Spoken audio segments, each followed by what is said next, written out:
event happened on Sunday, 11th of September 2022, around mid-morning. I work part-time at a local grocery store and I have only been there currently for 4 months. I was doing my normal routine at work, which comprises of mainly working with produce. I was walking towards the back room of my department, and just as I was a few feet from approaching the entrance, I felt like someone quickly rushed up on me and dropped towards the back of my legs or my feet, as if to bump into my knees and knock me over. I quickly turned around to look to see if someone had fallen behind me, but no one was there. I said, "What the fuck?" Occasionally, we get a few kids that come in the store and like to play tricks, but honestly, this sounded or felt more like an adult, or at least someone bigger than just a kid. I looked to see if maybe I had dropped something out of my pocket, but everything was still in place and nothing on the floor. I have to admit, I was a bit startled. However, I thought nothing of it and proceeded to the back room and into the cooler to get some items to put out on the floor. When I returned to the back room and got to the cooler door, I noticed that the power switch for the cooler was turned off. I told myself, who in the hell came back here and turned the switch off?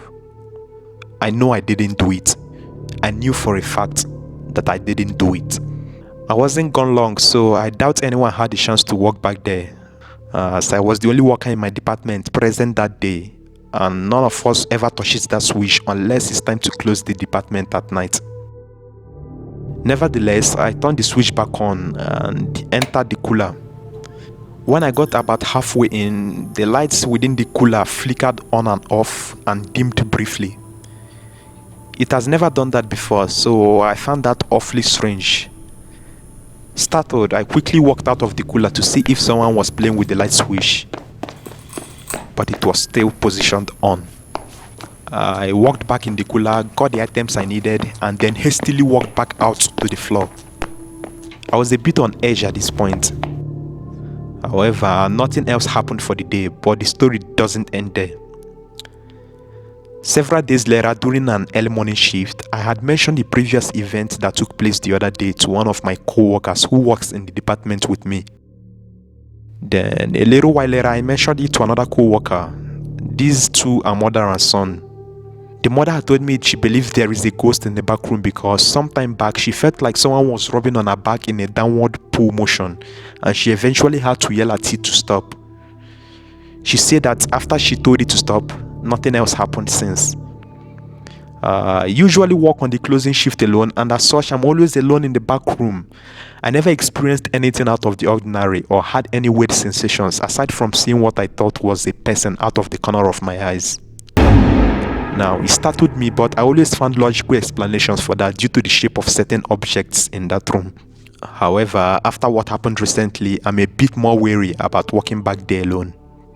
I'm not so much as afraid of the activity in and of itself as I'm of the possibility that this thing might try to attach itself to me, or worse, have malicious intent. Whatever it was seemed to only pass through every once in a while, though because as mentioned before, that was the only time since I've been employed there that I experienced anything. That said, I have to mention though that there have been a few times when I noticed some other strange things that have happened at work before, but I never attributed it to paranormal activity. One time a few months ago, I went to the cooler in the back room of my department and noticed that one particular pallet that was in there was practically ransacked, when I knew for a fact that it was stacked neatly and secured. I was so pissed because I thought maybe a worker from another department came in and got something off the pallet and let everything fall over without even trying to fix it back. Note, I was the only worker from my department on duty that day and on that particular shift, but occasionally, a worker from another department may need to come to the cooler to get some things. Finally putting it down to just a collapse, I put everything back in place and continued with my day. Another thing I've noticed lately is that sometimes I can stock and neatly straighten items in a particular location of the produce room in my department, and I can leave for just a few moments, and by the time I return, everything I had just previously straightened would be all out of place. But I would never see anyone enter or leave the produce room when this occurs. Granted, it doesn't take but a minute for a customer to quickly come in and make a mess, but I just find it odd that I can sometimes be close by and never actually catch anyone when this happens.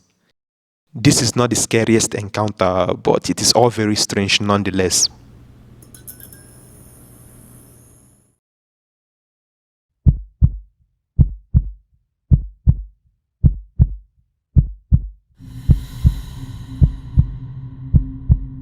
My husband, our 15-month-old baby, and our 5 Pomeranian dogs moved into our new house in South Africa on May 2020. This house was built in 1986 and was in really good condition.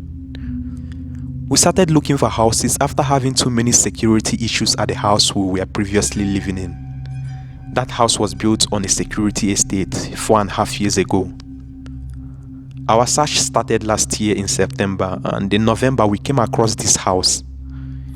It was a diseased estate, and we were told by the real estate agents that the former owner was old and had passed away. The previous owner was a lifelong bachelor and had no family, so the sale was rushed. We put in an offer which was accepted in early December, but due to COVID, we were only able to move in May this year. During that time, the executor of this estate told us what really happened. We found out that the previous owner had committed suicide in his bedroom by mixing and drinking poison with his alcohol throughout the night and day until he died and passed out.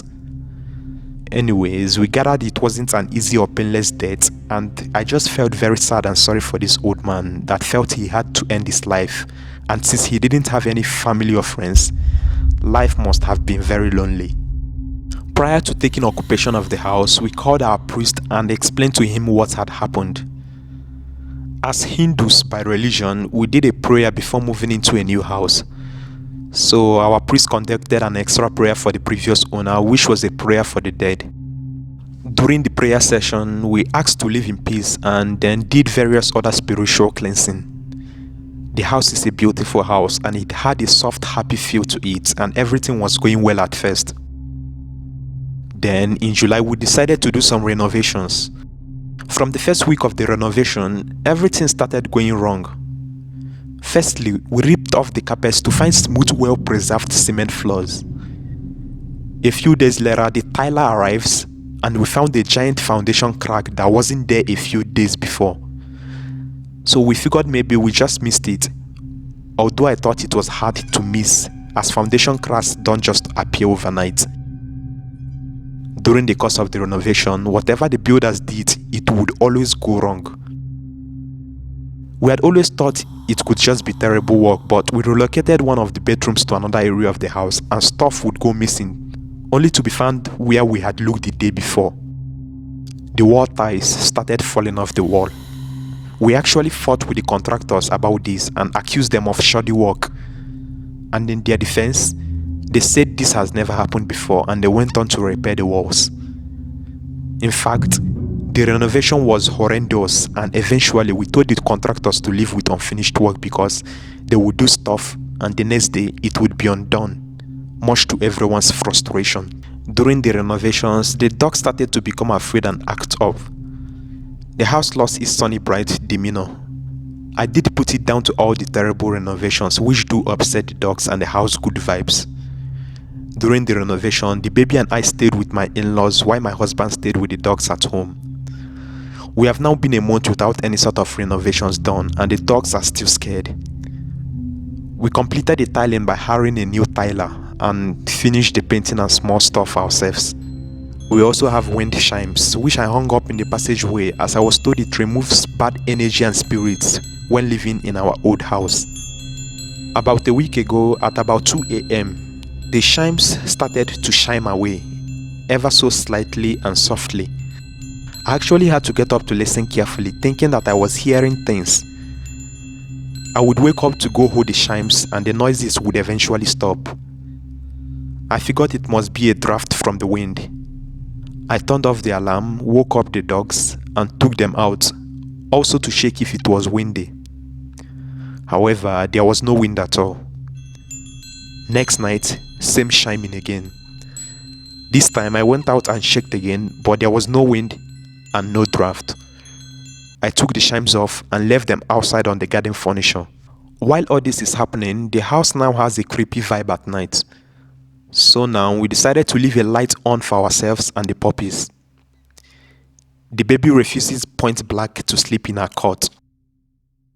She will sleep in it during the day, but at night, within 30 minutes, she will be up screaming. One of the puppies, who had been super protective of her, will growl and bark at something invisible while sitting next to her cot. Due to this series of events, we actually have to purchase a super king-size bed now so that our baby can sleep in bed with us. The dogs have their beds on the floor in our bedroom, as 3 choose to jump up on the bed in the guest room, while 2 would sleep on our bed. 2 nights ago, at about 2:30 a.m., I woke up to one of the pups standing by the bedroom door growling towards the passage. I sit up in the bed and can hear a faint tapping on the door in the passage that leads to the lounge. We keep it closed at night for security purposes. I got up and picked up the dog, and then the tapping stopped. Again, maybe the wind or just an odd noise. A few minutes later, the door bangs as if there's a draft pushing it, and it does this continuously every few seconds. The dog is now on the bed with me growling as the baby and hubby remain fast asleep. I got up thinking maybe a dog was left in the lounge. I shaked and saw there were 3 dogs in our room with 2 in the guest room, with the door still soft banging. I opened the door to shake around. There was nothing. No wind, no draft. But then the hair on the back of my neck is standing.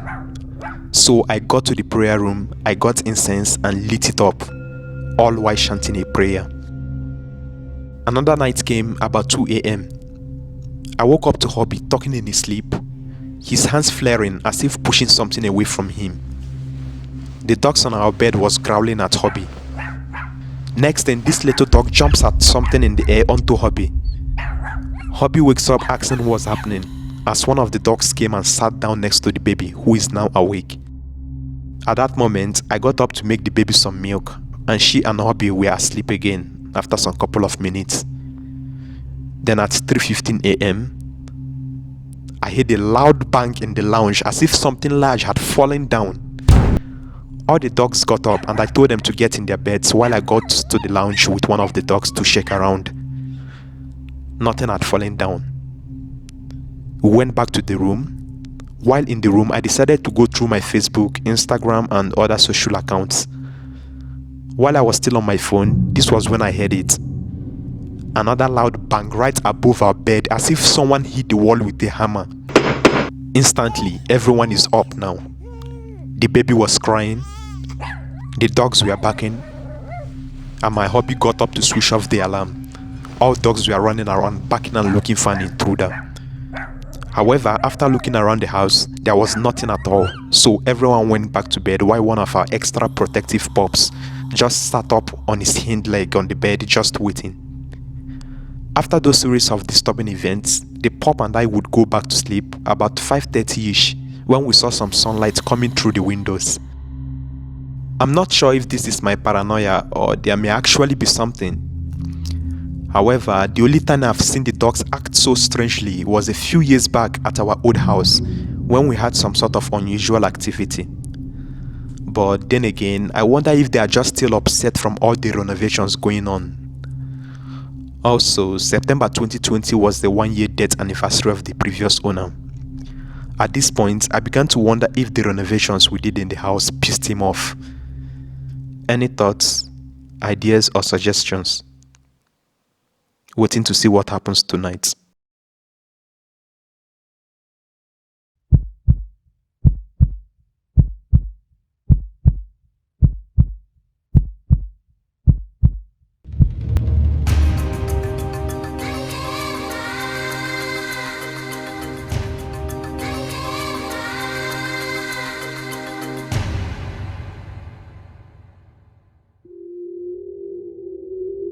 On December 2013, I once again visited Mozambique with my parents. The difference is this time around was that my aunt was not invited, and I had undergone a major operation at the end of November and was not allowed to drive, so my parents came to pick myself and my kids up. Due to the fact that I had a lot of pain after the operation, my contact with my 3 resident spirits have been affected. They were Adam, a 4-year-old who died in the house, Charlie, who was my guardian, and Gran, who was my maternal grandmother.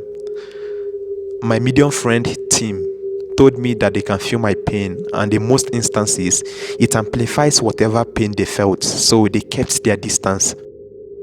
I had little reassurances that they were there since I still heard little noises and so on, but no touches. On the Christmas week, we went to a lovely resort and stayed with friends of my parents where they rented a beach cabin. And because they are all friends with the owners of the resort, they managed to get it approved. So we set up a tent for the duration of our 5 days stay.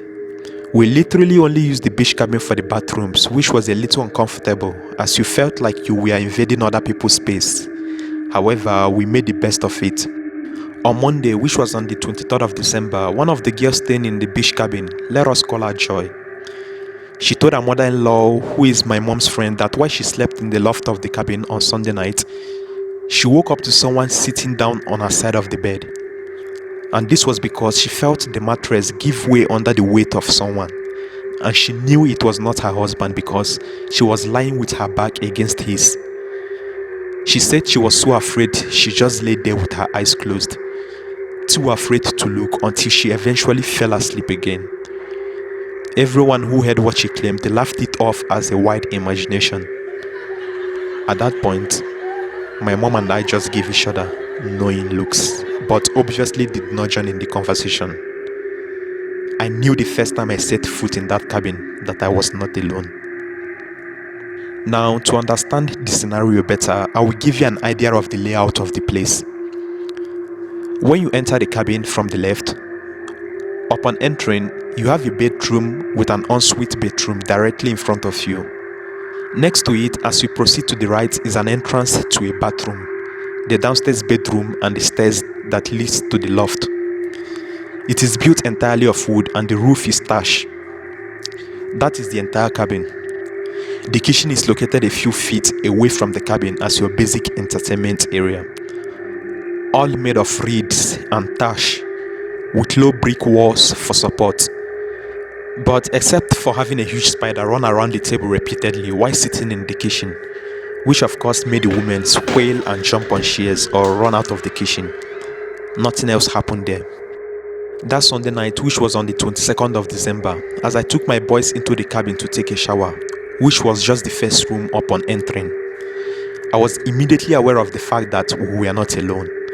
I also knew very well that both Gran and Charlie were there with us, but the other presence I did not recognize. After my kids were finished, I sent them out to my parents and I got in the shower.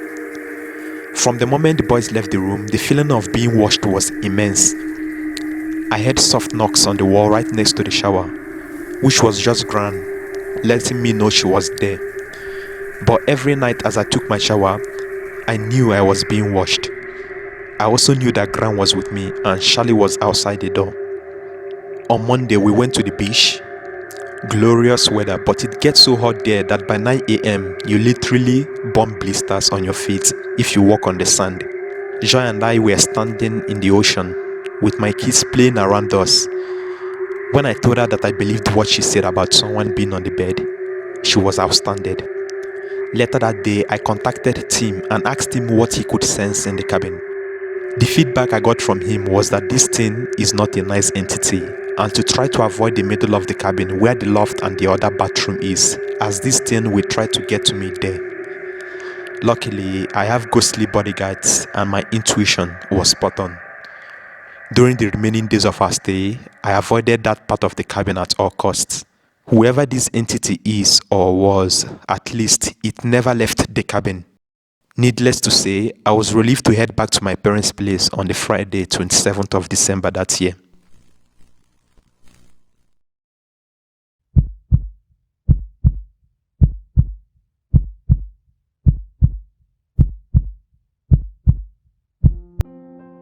I live in Zambia. One day, I was just reading some psychology quotes off Twitter about diet and tricking your body and all that when I came across this site that explained how you can actually see your dreams. Like, you can be awake and watch your dreams like a movie.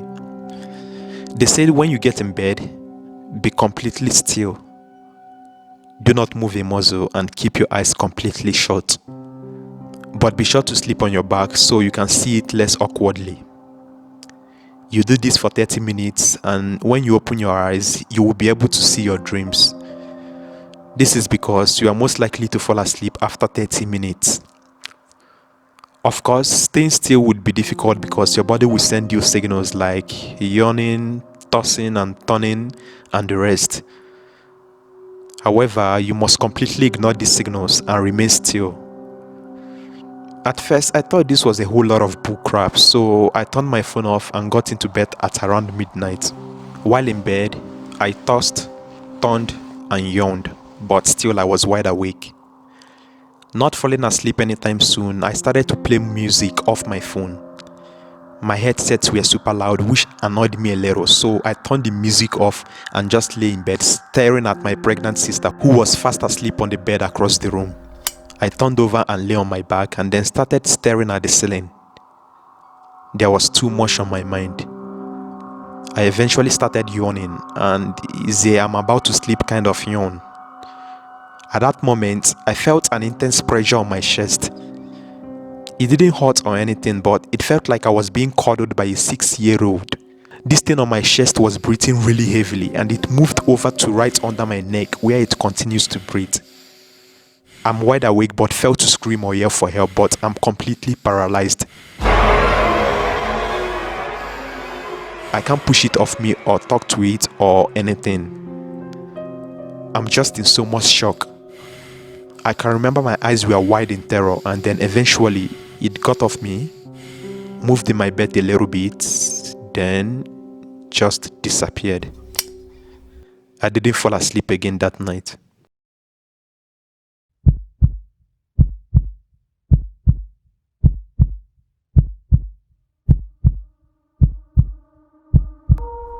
This happened a couple of years ago, somewhere in 2013.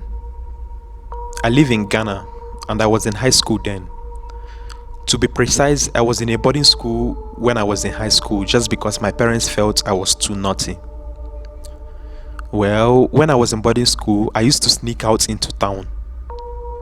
Not my fault, but my parents sent me to a boarding school which was in the town we lived in. My best friend Bismarck was mainly the reason for my prison break escapades. We would sneak out so we would go watch shows, go to the movies, or just to be in his room to play endless hours of video games. Bismarck and his family lived in a secluded house surrounded by acres of intentionally planted Christmas trees, pines, and amazing stretches of neatly mowed lawns. And oh, they had their own soccer field with smaller versions of goalposts and some swings and a sandbox. Their place was a nice place to be. That is during the day, but I always wondered how creepy that place would look at night. Well, back to my story. I sneaked back home one day and unfortunately met my dad at home. He was in Germany then, and I had no idea he would be coming home. Well, long story short, I was sacked from the house to get my ass back to campus. That particular term at school, I never came home, mainly because I had a girlfriend who was also at boarding. You know the rest. Since it's been a long time since I came home, I decided to go to Bismarck's house, probably spend the night cause I was hell-bent on spending the night in school that day. Bismarck had an uncle staying with them. We all called him Uncle, but his actual name was Kobe.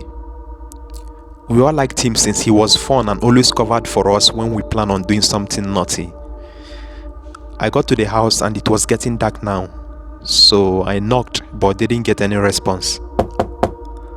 I knocked again, still nothing. It was quiet, silent. There were no lights inside, so I figured they weren't home. As I turned to leave, I heard the door open and Kobe stepped out. I greeted him and asked him where his nephew was, and he said he was not around but didn't really know where he would be. I then thanked him and left. 2 days later, I came home, went back there, and thankfully, Bismarck was home. However, his uncle wasn't. We chatted for a while and I asked him of his whereabouts 2 days ago, which he said he was out of town.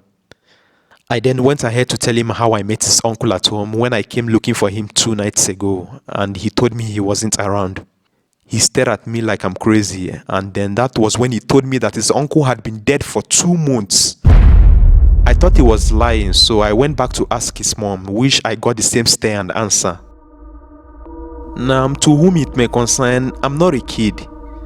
I know days, weeks, and months. I came home exactly 2 days, not even a day, but over 2 days. So basically, I had a conversation with a ghost and it felt normal. I didn't feel scared or anything. Unfortunately, in 2015, after a valve replacement surgery, my friend Bismarck died. During his surgery and recovery, I slept at the reception of the hospital for about a week until he was discharged. I was with him at home for 2 days and had to leave for college, so I told him I might not see him until after about 4 months. He kept crying that I'm leaving, and I mockingly called him the P word. Don't be a pussy. I got the news in school that he died in his sleep the very day I left. I couldn't even get to say goodbye. It's been years, but I still feel the pain. It really hurts. I saw his mom at a mall a couple of days ago, but I didn't let her see me. I didn't want her to break into tears as soon as she sees me because I sure will remind her of her son, as we were like brothers, and seeing her cry would break my heart.